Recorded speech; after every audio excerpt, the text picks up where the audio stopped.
Have another Here we have another good looking expression. It said given that f of x equals 3x into bracket x minus 1 or raised to 4. Now let's find the third order derivative. That's the first one. Find the third order derivative. That is f prime prime prime. We have 3 prime on it, so that's third order derivative. What do we do that? Sorry, how do we do that? Take the first order, then differentiate that first order, you get the second order, differentiate the second order, you get to get the third order. So you are differentiating it twice. Are we alive? Okay. Alright. Okay. Alright. Okay. Now what do we do? Now you notice that in the question it is a function of s multiplying a function of s. Don't forget that. That is what we observe by this question. It's a function. Sorry. It's a function of s multiplying another function of x.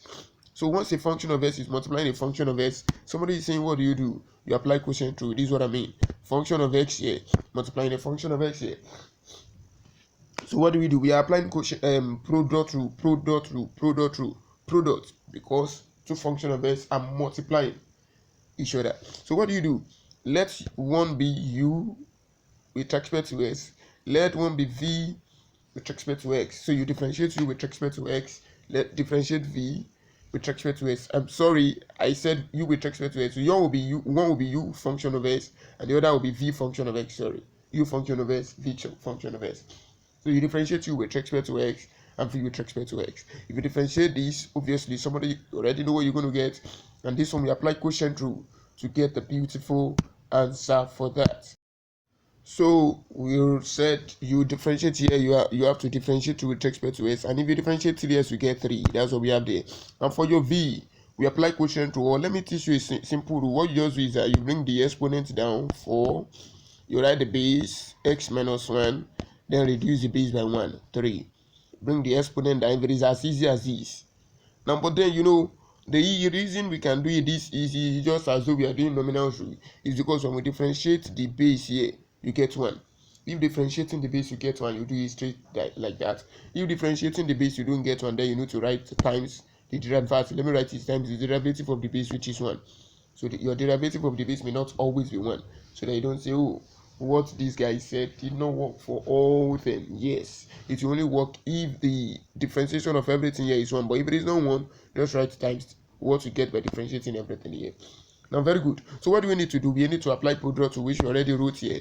The yds will be the uds times v plus u times the vds. Anyhow you can write it. I said in the other video, you can write it anyhow, just the way it pleases you. Some can write it as u the vds plus v the uds, and some can write it as the uds times v plus u times the vda. Just write it anyhow. So let me go by the order I wrote it here.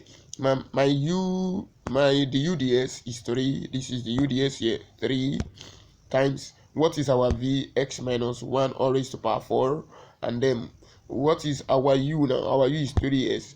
And what is our derivative of v? This is what we have here. Derivative of v, that's the vds. So that's 4 into bracket x minus 1 all raised to power 3. So what do we have to do? We just have to simplify our term. Now here, this one cannot multiply anything here unless we actually open a bracket, and that will not be necessary, right?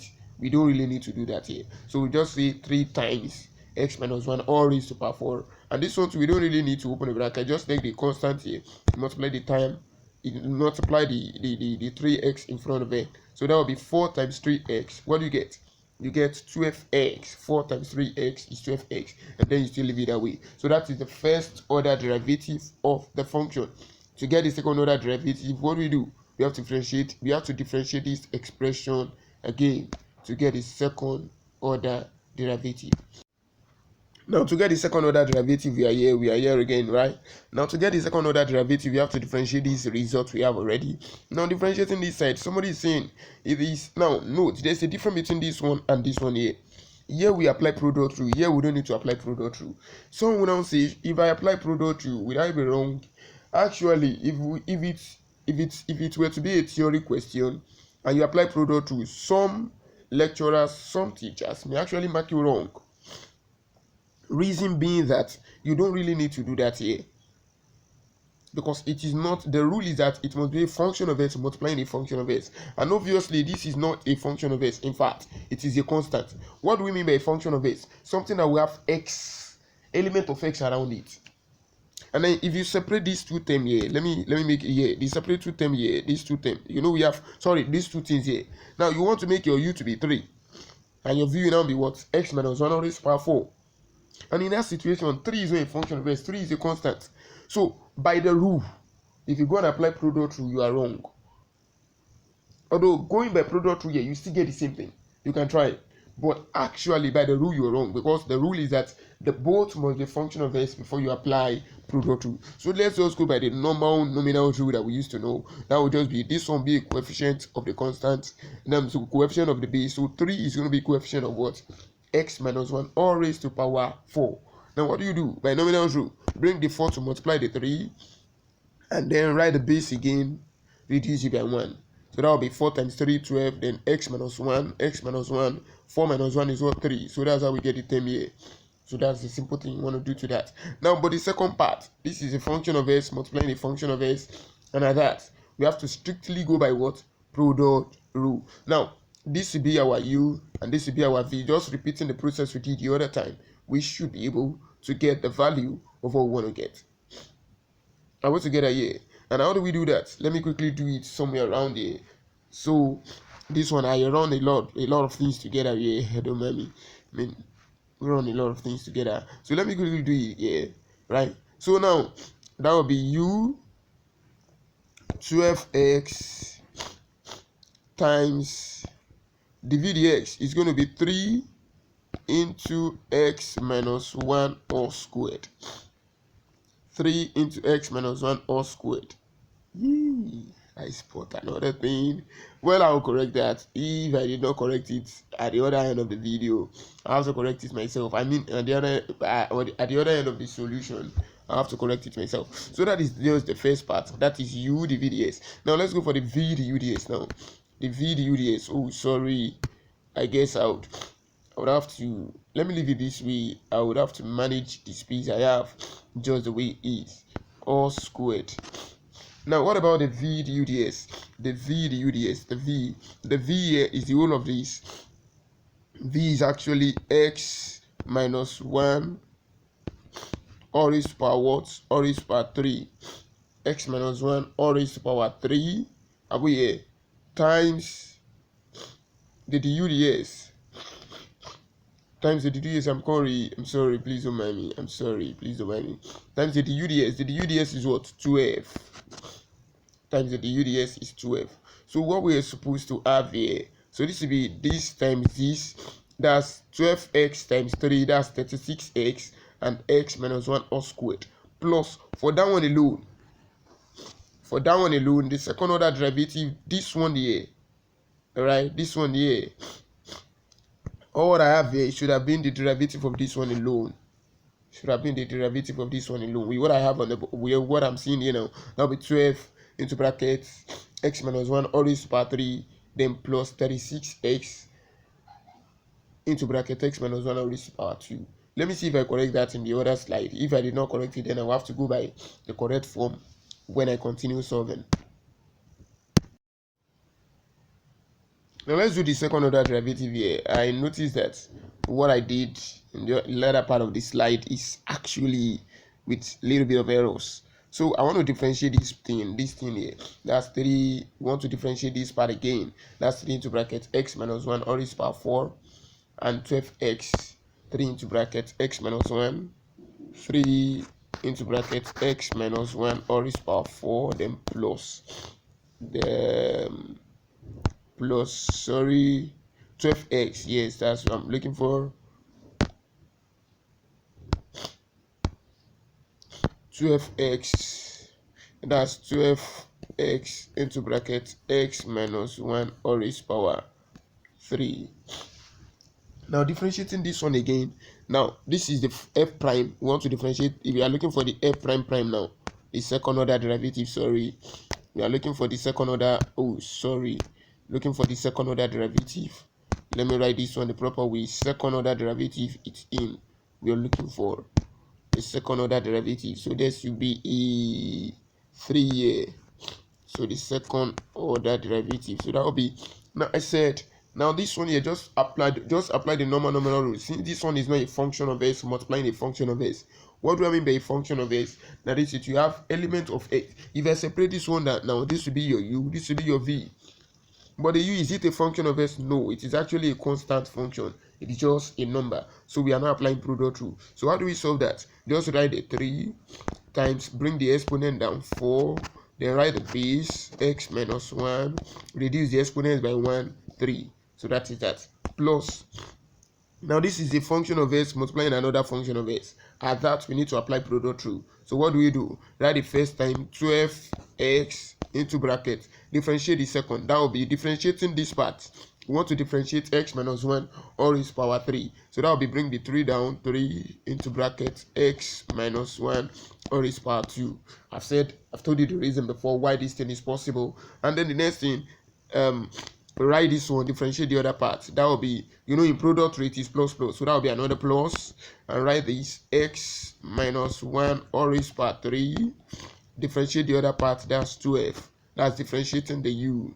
That's 2f. So let's continue. So our f prime prime will actually be what? 3 times this, that's 12 into bracket x minus 1 all raised to power 3. Then 3 times 12, that's 36, plus 36. I'm looking for a better space to write that. Plus 36 into bracket. So 36x into bracket x minus 1 all squared. Then plus the last term here, 12 into bracket x minus 1 all raised to power 3. Now what do we need? We notice that the first term and the last term, they are exactly the same thing. So they are like things. So what do? There's a positive sign here, there's a positive sign here. We have to mash the two together. So bringing the two together under addition. So that's 24x minus. So our f prime prime is actually 24 into bracket x minus 1 all raised to power 3. Then 36x plus 36x into x minus 1 square. So that is the term. Now we have to differentiate it again. Let me just run the whole thing. They say we should find the third order derivative. Differentiating it again, the third term. What do we get? Now, just like what we did the other time, we're going to apply the same rule. This is not a function of s, and obviously this is not a function of s, and this is a function of s. So we don't apply product rule. We actually apply just as though we are doing nominal rule, and we continue. So that will be 24 times 3. That will be 24 times 3 into bracket. Write the base again, x minus 1. Then reduce the exponent by 1, 2. Then plus, applying nominal rule, the nominal rule we used to know around here. Applying product rule. Product rule around there. This is a function of s multiplying another function of x. So what do? We apply product rule. And applying product rule, what does that mean? Write the u, that is u. My u here is what? 3, 6x. Then differentiate the v. Now the exponent here is 2, so the exponent is going to come down 2 into bracket. Write the base s minus 1. Reduce the exponent by 1, and that is what? 2 minus 1 is 1, which is that in itself. We make a justice to that later. Plus, now write the other v. The v is here what? Here is what? X minus 1 all squared.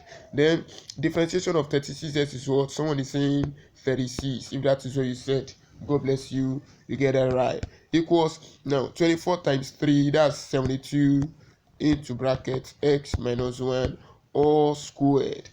Now plus 36 times 2, somebody is saying 72 again, 72x into x minus 1 all raised to power 1 is still x minus 1. Actually, we may decide to open the bracket here, or we decide not to open it. It's up to anybody to decide what they want to do with that part of the expression. Now this one here, and that's where we are. Now x minus 1 all squared times 36, that's what? 36 x minus 1 all squared. Just like what we did when getting the second order derivative, we're going to do the same thing. 72 x minus 1 all squared plus 36 x minus 1 all squared. That is going to be 108. So that is the f prime of x is 108 x minus 1 all squared. x minus, so very good, x minus 1 all squared, and then we have plus 72x into plus 72x into x minus 1. Someone is saying, Emmanuel, are you not being lazy? Can we count to factorize if we can actually do that? I guess we should do that already. So this is going to be 108 into x minus 1 all squared. That will be x squared, then minus 2x, then plus 1. And then let's open this bracket up. So that's going to be plus 72x times x. That will be plus 72x squared. And then minus 72x. I open this bracket up. So at the end of the day, we are having 108x squared minus 108 times 2, that is 216. I guess x plus 108, then plus 72x squared, then minus 72x. Now let's finalize the deal around here. So the f triple prime of x will be equals to 108x squared, 108x squared plus 72x squared. That is what? 180x squared. So that is 180x squared. Now minus 26 minus 216x minus 72x, that is minus 288x minus 288x minus 288x all together, and then we are left with what? The positive sign plus 108 plus 108. That is the second order derivative, the third order derivative of the function we were given. Now there's something more they want us to do. They say we should take the second order derivative at 2. Now if f of s equals the whole of this, what is f of 2? Oh, what do we do? All we need to do is just to put 2 into these things, and then we get our answer. So that would be 108 into 2 squared minus 288 into 2 plus 108. So that would be 180 times 4 minus 288 times 4, that is 576 minus 576 plus 108 all together, and was 576 plus 108. Now 180 times 4, so the answer will be, I don't need to repeat anything. Now be 400, 720, and then minus 576 plus 108.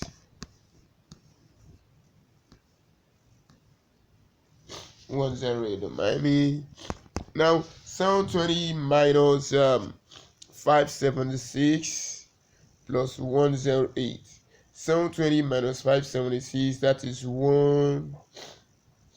I guess that's 144. 144. So that will be 144 plus 108. So that is what? Someone is saying 252. Is that it? If that is what you just said, I guess you're correct, and you deserve a clap. So should I clap for you? Yeah, you got it. So that is the solution to that problem.